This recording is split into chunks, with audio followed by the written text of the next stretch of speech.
السلام علیکم۔ Historical place کے معزز ناظرین کو خوش آمدید۔ ناظرین، میں ہوں محمد مدثر اور آج کا ہمارا ٹاپک ہے کمانڈر زیر قطائے۔ کمانڈر زیر قطائے کون تھا؟ فتنہ چنگیز اور فتنہ تتار نے بنی نوع انسان کو جہاں تحت دیگ کیا، وہیں صفحہ ہستی پر ہر چیز کو الٹ پلٹ کر دیا۔ چنگیز خان اپنے علاؤ اور عساکر کے ساتھ سب کچھ ملیا میٹ کرتا گیا جہاں سے یہ گزرتا گیا۔ آپ کا لشکر مصائب، غم و علائم کا پیام لے کر آتی تھی، مگر جب رب تعالیٰ کسی کے دل کو بدلنے کا ارادہ کرتا ہے تو پھر وہی فیصلہ اٹل ہے۔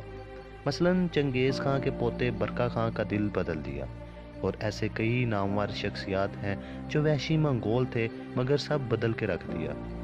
ان ناموں میں ایک نام کموتان زیر قطائے کا بھی سر فہرست ہے۔ کموتان زیر قطائے 1235 کو منگولیا میں پیدا ہوا۔ آپ بچپن سے ہی ایک بڑے کمانڈر کے خواب دیکھا کرتے تھے۔ زیر قطائے کے والد چنگیز خان کے بیٹے اوگدائی خان کے لشکر میں سپہ گری کرتا تھا۔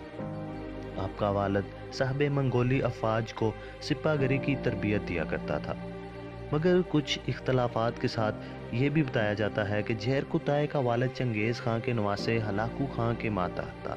بغداد کی اینٹ سے اینٹ پہنچانے میں آپ کے والد بھی تھے۔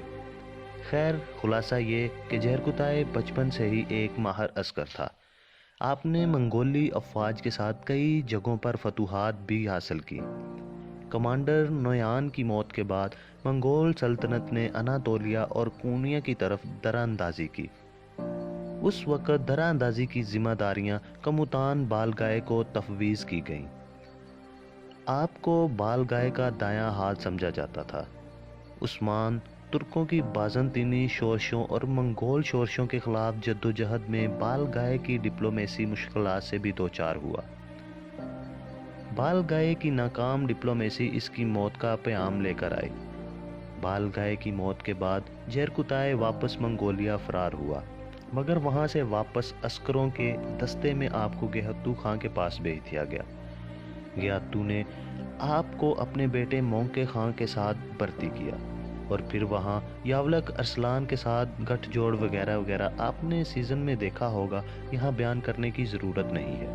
ایک بڑے کمانڈر کی موت کے بعد جو گیہتو خان کے ہاتھوں ایک سازش کے تحت ہوئی تھی، گیہتو خان اناتولیا سے واپس چلے گئے اور ایک بڑے منگول حکمران بن گئے۔ یہاں پھر زیر قطائے اکیلے رہ گیا۔ بلا آخر مایوس ہو کر آپ نے اپنی گرفتاری عثمانیوں کو دے دی۔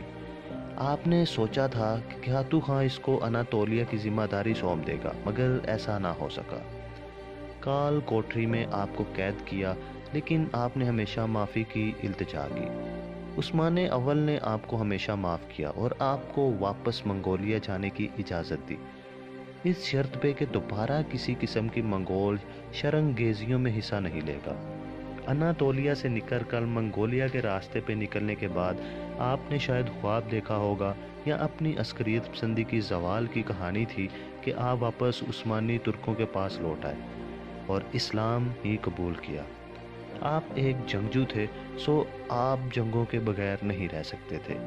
آپ نے عثمان سے اجازت مانگی تو آپ عثمانی ترکوں کے ساتھ مل کر جہاد میں حصہ لیتے رہے اور کئی برسوں تک عثمان اور اس کے قبیلے میں رہے۔ یہ منگولیا کمانڈر جو بعد میں مسلمان ہوئے 1307 میں خالق حقیقی سے جا ملے۔ تو دوستو، کیسی لگی آج کی ہماری ویڈیو؟ اپنی رائے کے بارے میں ضرور آگاہ کیجیے گا اور ہمارا چینل سبسکرائب کرنا مت بھولیے گا۔ اللہ نگہبان۔